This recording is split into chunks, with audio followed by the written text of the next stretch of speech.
Welcome, जय हिंद प्यारे दोस्तों। फॉर्मेटिव स्टडी में आपका स्वागत है। आज इस वीडियो लेक्चर में हम पढ़ेंगे सामाजिक अध्ययन। और देखिए, सामाजिक अध्ययन में आज हमें पढ़ना है चैप्टर नदी घाटी की सभ्यताएं। यानी नदी घाटी की कौन कौन सी सभ्यताएं हैं। तो देखिए, पहली सभ्यता है सिंधु घाटी की सभ्यता, मिस्र की सभ्यता और मेसोपोटामिया की सभ्यता और चीनी सभ्यता। इन चार सभ्यताओं के बारे में आज हमें इस लेक्चर में पढ़ना है। और देखिए, यहीं से प्रश्न आपके पूछे जाते हैं।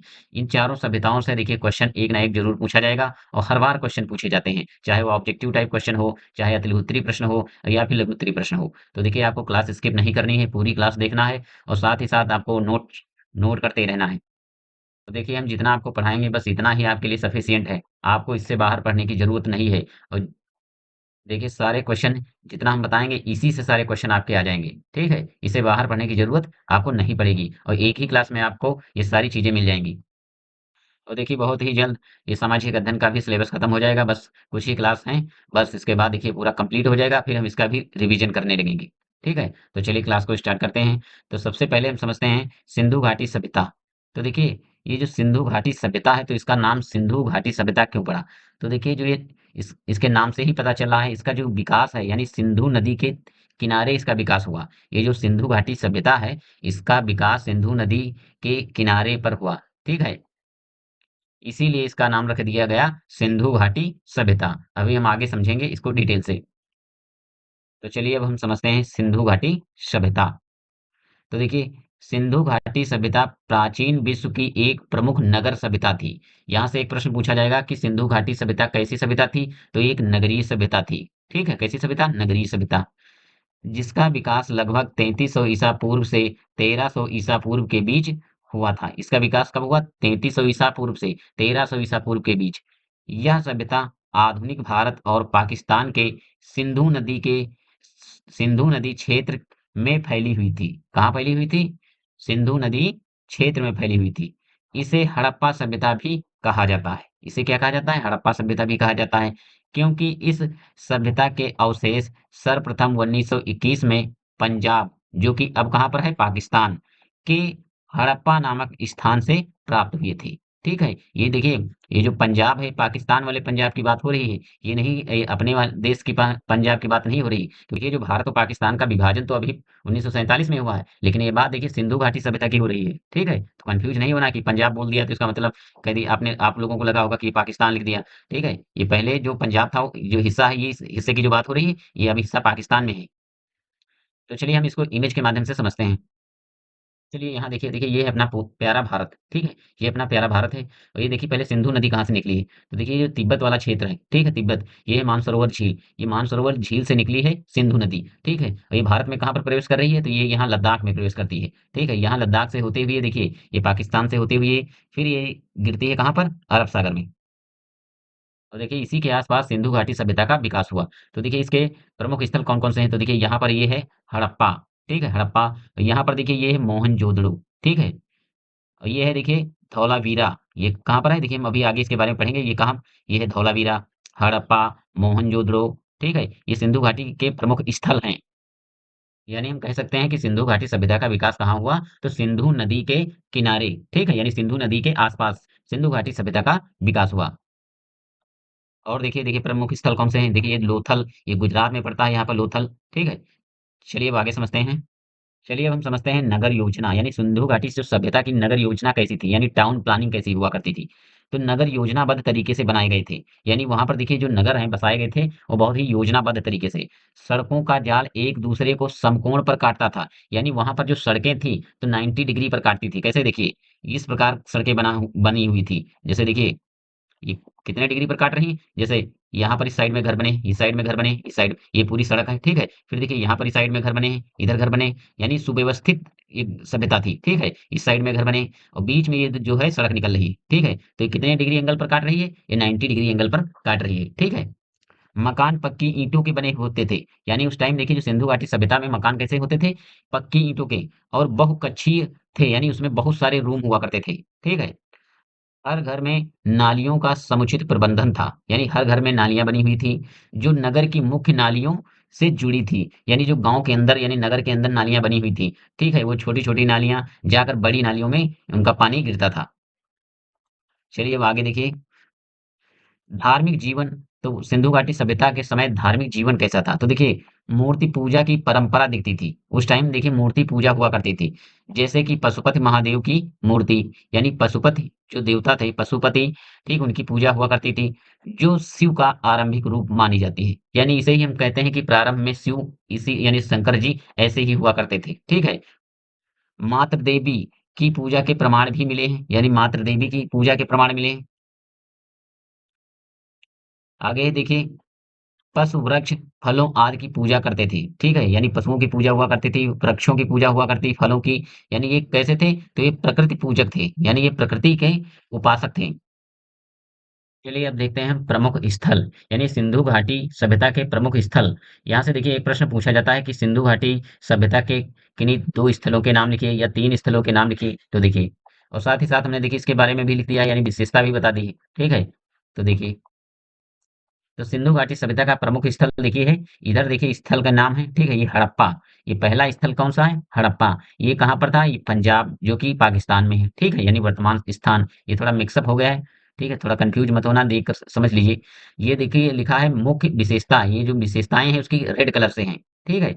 तो देखिए, ये हड़प्पा जो प्रमुख स्थल है कहाँ है? पंजाब, जो कि पाकिस्तान में है, ठीक है? यहाँ से क्या मिला? अनाज भंडारण केंद्र, ठीक है? यानी हड़प्पा से देखिए एक अनाज भंडारण केंद्र, जहाँ पर देखिए अनाज को स्टोर करके रखा जाता था। और एक मिला है कब्रिस्तान, ठीक है? यानी हड़प्पा से कौन-कौन सी चीज़ें मिली? अनाज भंडारण केंद्र मिला है और एक कब्रिस्तान मिला है, ठीक है?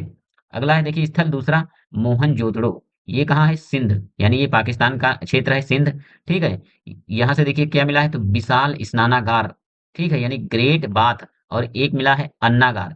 देखिए स्नानागार जो नहाने वाला, जिसे हम कहते हैं स्विमिंग पूल, ठीक है? मोहनजोदड़ो से मिला है एक बहुत बड़ा स्विमिंग पूल और एक अन्नागार, यानी जो अन्न का भंडारण करने वाला, ठीक है? यानी अनाज को रखने के लिए एक स्टोर रूम, ठीक है? तो देखिए ये जो है मोहनजोदड़ो, यहाँ पर देखिए एक स्नानागार मिला है, ये वाला जो है, ठीक है? ये नहाने वाला, ये है स्विमिंग पूल। उस टाइम पर भी स्विमिंग पूल हुआ करते थे। देखिए, ये जो बीच में बना है, ये क्या है? ये स्विमिंग पूल है। इसमें पहले देखिए लोग नहाया करते थे। तो यहाँ पर भी लिख लीजिए, ठीक है? ये क्षेत्र थोड़ा कम साफ है। ठीक है, ये क्या है? ये स्विमिंग पूल है, इसे ही हम कहते हैं विशाल स्नानागार। कहाँ पर मिला है? तो ये मोहनजोदड़ो में, ठीक है? और ये है सिंधु घाटी सभ्यता के देखिए घर बने हैं, ठीक है? ये तो देखिए बिल्कुल लास्ट टाइम है जब इस सिंधु घाटी सभ्यता का पतन हो रहा था। देखिए सिंधु घाटी सभ्यता से भी लोग इंस्पायर होकर, यानी प्रेरित होकर आज देखिए स्विमिंग पूल बनवाते हैं, लोग भी आज भी लोग स्विमिंग पूल में नहाते हैं। जबकि सिंधु घाटी सभ्यता के समय भी लोग स्विमिंग पूल में नहाया करते थे। इसे तब क्या कहते थे? स्नानागार। चलिए अब आगे समझते हैं। अगला देखिए स्थल है लोथल। लोथल कहाँ है? देखिए गुजरात, जो कि भारत में है, ठीक है? यहाँ से क्या मिला? बंदरगाह और गोदाम। यहाँ से एक बंदरगाह के साक्ष्य मिले हैं और गोदाम मिला है, ठीक है?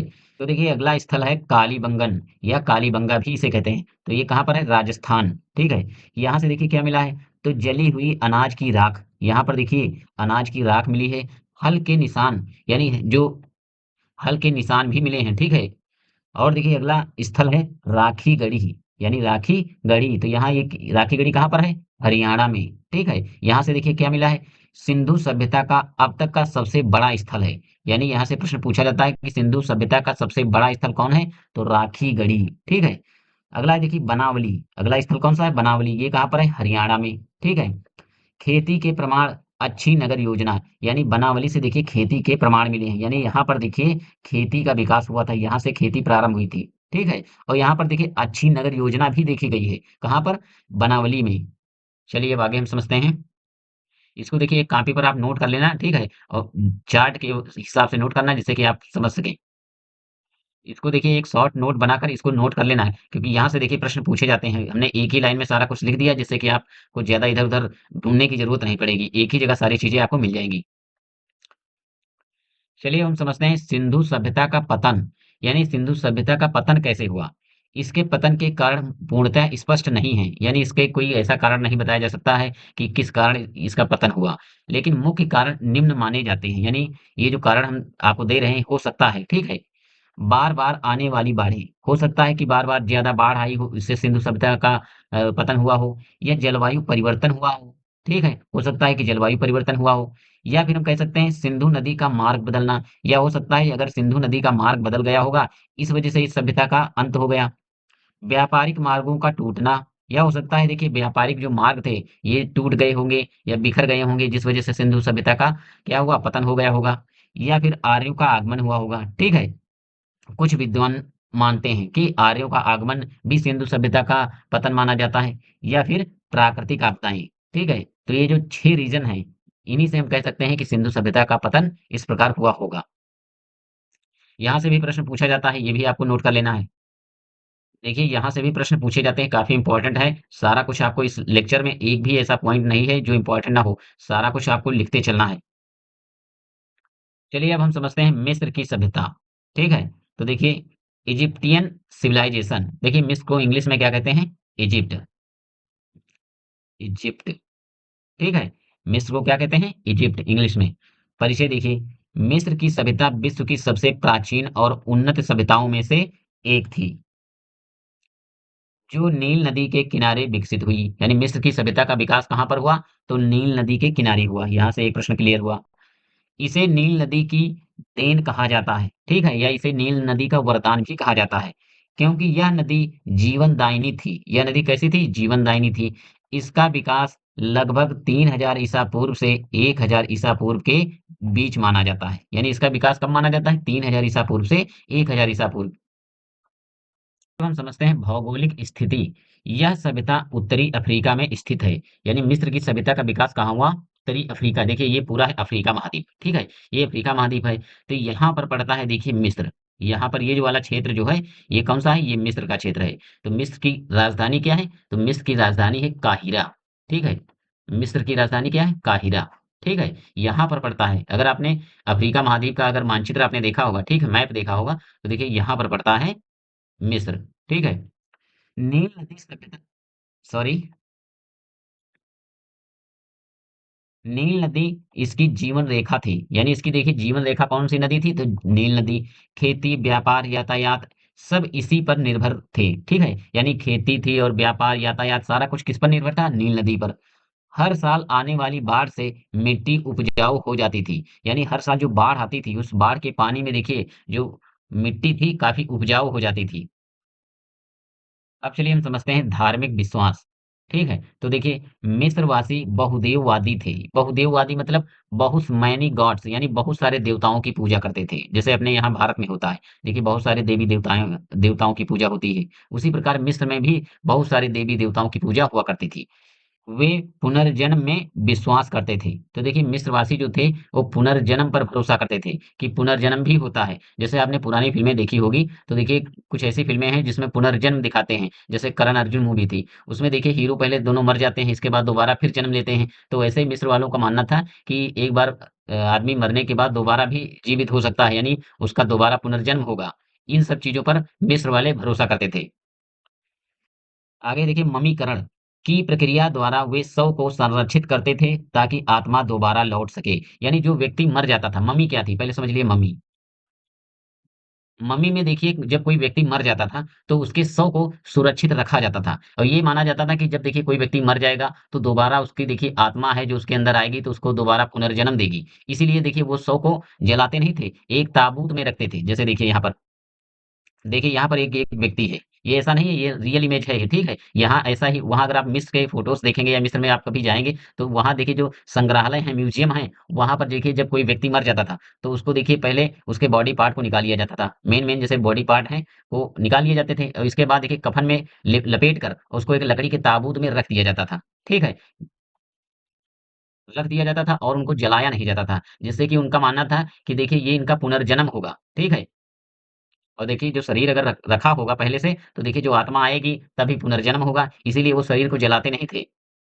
आज भी लोग जब मिस्र घूमने जाते हैं, तो वहाँ देखिए जो मिस्र में देखिए अभी भी संग्रहालयों में आज भी देखिए ये मृत शव आज भी रखे हुए हैं, ठीक है? क्योंकि उनको देखिए केमिकल मिलाकर बहुत सारे ऐसे केमिकल आते हैं जिससे अगर उनको मिला दिया जाए तो देखिए डेड बॉडी जो है वो खराब नहीं होती है। बहुत दिनों तक अभी हज़ारों साल पहले से अभी भी वहाँ संग्रहालय में ये ताबूत ऐसे ही मृत शरीर रखे हुए हैं, ठीक है?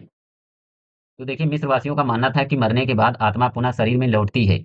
इसलिए शरीर को सहेजना ज़रूरी था और अगर शरीर सड़ जाता तो आत्मा वापस नहीं लौट पाती। ये उनका मानना था। इसीलिए शरीर को देखिए सँभाल कर रखते थे। देखिए यहाँ से अगर एक प्रश्न पूछा जाए कि मम्मी क्या है? तो मम्मी देखिए कहते हैं हम मृत शवों को एक ताबूत के अंदर रखना, उसे ही हम कहते हैं मम्मी। ठीक है? चलिए अब आगे समझते हैं। चलिए अब हम समझते हैं पिरामिड, ठीक है? मिस्र की सबसे प्रसिद्ध वास्तुकला है ये पिरामिड क्या होते थे? मिस्र की ये सबसे प्रसिद्ध वास्तुकला होती थी। ये राजाओं की कब्रें होती थी, यानी इसमें क्या पिरामिड में क्या रखा जाता था? राजाओं की कब्रों से बनाए जाते थे पिरामिड।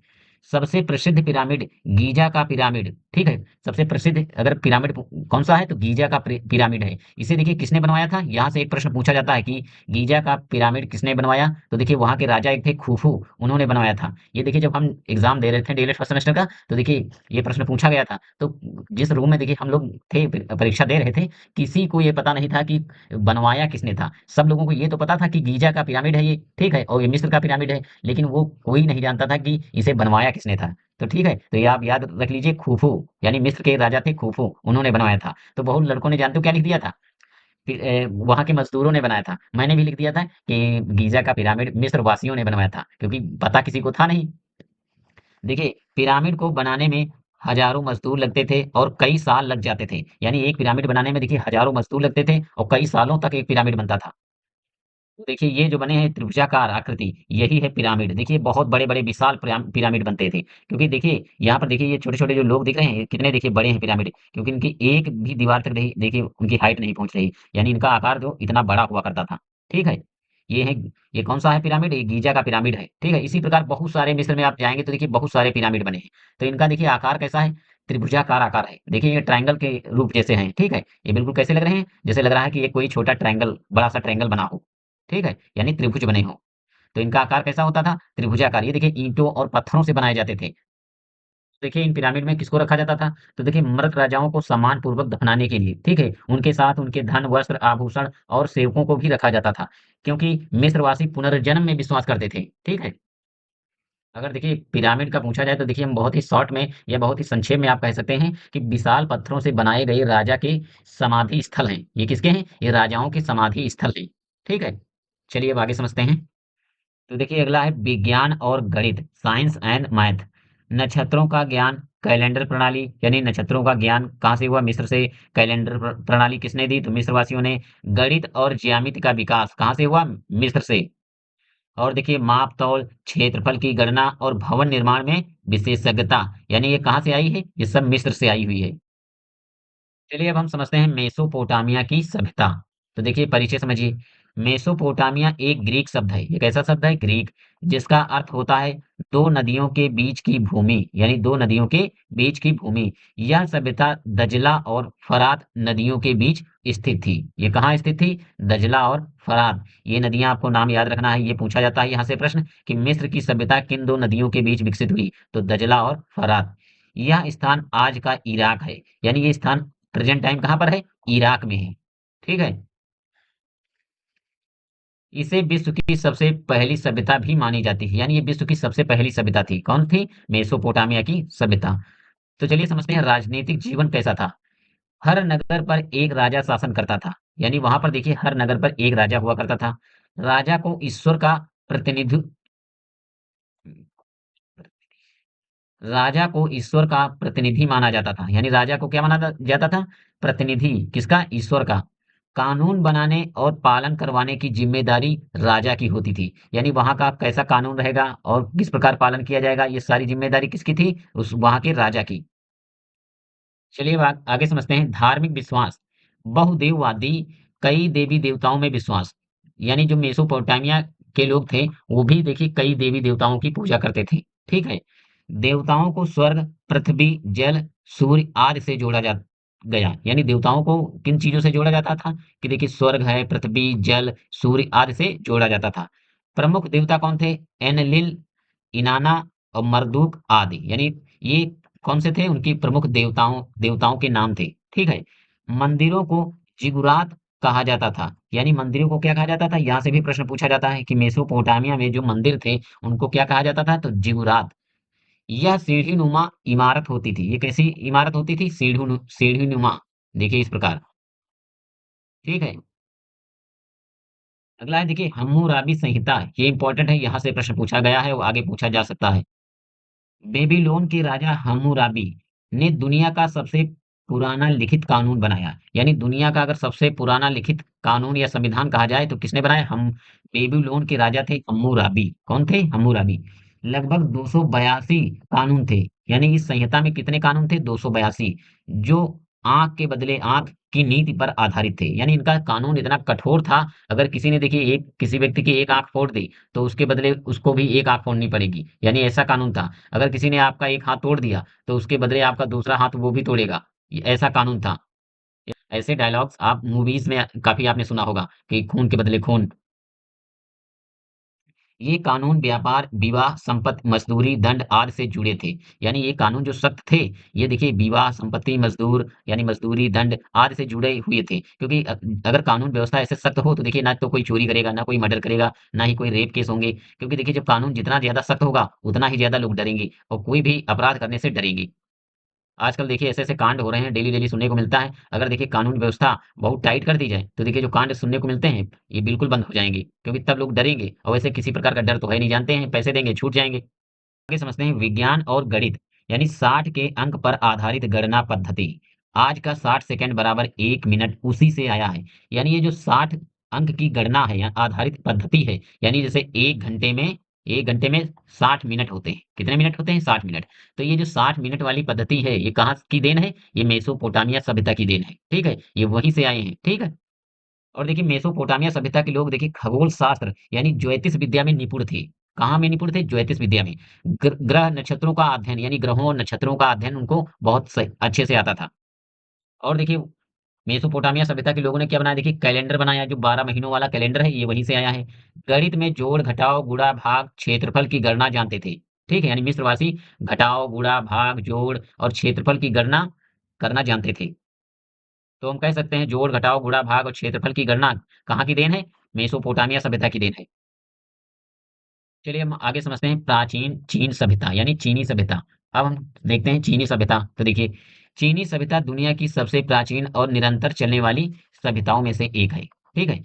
यह सभ्यता हुआंग हो नदी के किनारे विकसित हुई। यानी किसके नदी के किनारे? हुआंग हो नदी के किनारे। इसलिए इसे हुआंग हो घाटी सभ्यता भी कहा जाता है। ठीक है? इसे चीन की शोक नदी भी कहा जाता है। यानी इसे हुआंग हो नदी को क्या कहते हैं? चीन की शोक नदी। ठीक है? क्योंकि इसकी बाढ़ें विनाशकारी थी। यानी जो ये हुआंग हो नदी है, इसमें देखिए बहुत ज्यादा बाढ़ आती थी। इस वजह से इसे चीन का शोक भी कहते हैं। तो चलिए समझते हैं कृषि और अर्थव्यवस्था। तो देखिए चीनी सभ्यता की मुख्य फसलें कौन सी थी? तो चावल, गेहूं, जौ, बाजरा। ठीक है? कृषि, पशुपालन और रेशम उत्पादन प्रमुख कार्य थे। तो देखिए वहां के कार्य जो थे चीनी सभ्यता के, तो कृषि करना, पशुपालन करना और रेशम उत्पादन करना। ठीक है?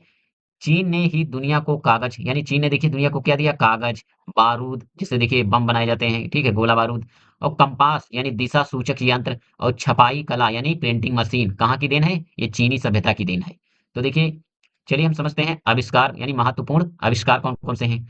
कागज, हान वंश के समय कागज का देखिए आविष्कार कब हुआ? हान वंश के समय। बारूद सैनिक प्रयोग में आया था। ठीक है? छपाई कला लकड़ी की ब्लॉकों से प्रिंटिंग। कंपास दिशा ज्ञात करने के लिए यानी कंपास का उपयोग दिशा ज्ञात करने के लिए। चलिए अगला पॉइंट है चीनी दीवार, ये काफी इंपॉर्टेंट है। ग्रेट वॉल ऑफ चाइना, यहाँ से देखिए प्रश्न पूछे जाते हैं, काफी इंपॉर्टेंट है। यह दुनिया की सबसे लंबी दीवार है। ये दुनिया की सबसे लंबी दीवार है। इसे विदेशी आक्रमणों से बचने के लिए बनाया गया था। यानी इसका निर्माण किस लिए किया गया था? कि कोई विदेशी आक्रमणकारी ना आ पाए। ठीक है? निर्माण मुख्य रूप से किन वंश के समय शुरू हुआ? यानी चीन की दीवार का निर्माण कब शुरू हुआ? किन वंश के समय। तो देखिए अगर यहाँ से प्रश्न पूछा जाए कि चीनी दीवार का निर्माण किसने करवाया, तो देखिए आपको लिखना है किन सी हुआंग हुआंग। ठीक है? किसने बनवाया? किन सी हुआंग ने। इस वंश के राजा थे तो किन वंश के राजा थे। और देखिए इस दीवार को बनने में टाइम कितना लगा? तो 2000 वर्ष लगे। यानी 2000 साल लगे इस दीवार को बनाने में। तो ऐसा नहीं है कि केवल किन शी हुआंग ने ही बनाया है, क्योंकि इतना वो जी ही नहीं सकते, मतलब इसमें तो बहुत सारे राजा होंगे। तो देखिए इनके टाइम स्टार्ट हुआ होगा बनाना, धीरे-धीरे इनकी मौत होगी, कोई दूसरा राजा आया होगा, फिर उसने भी निर्माण करवाया आगे का, फिर कोई वो मर गए होंगे तो कोई दूसरा राजा आया होगा, उसने भी निर्माण कार्य प्रारंभ करवाया। यानी ये 2000 साल तक ये प्रोसेस चलता रहा, तब जाकर चीन की दीवार ये बन पाई। लंबाई पूछा जाए तो देखिए इसकी लंबाई लगभग है, देख लीजिए। लंबाई हम कह सकते हैं 21,000 किलोमीटर। कितने? 21,000 किलोमीटर इसकी लंबाई है। और बनाने में कितना समय लगा? तो 2000 साल। तो चलिए आज की क्लास को हम यहीं पर विराम देते हैं और मिलते हैं नेक्स्ट क्लास में। तब तक के लिए जय हिंद।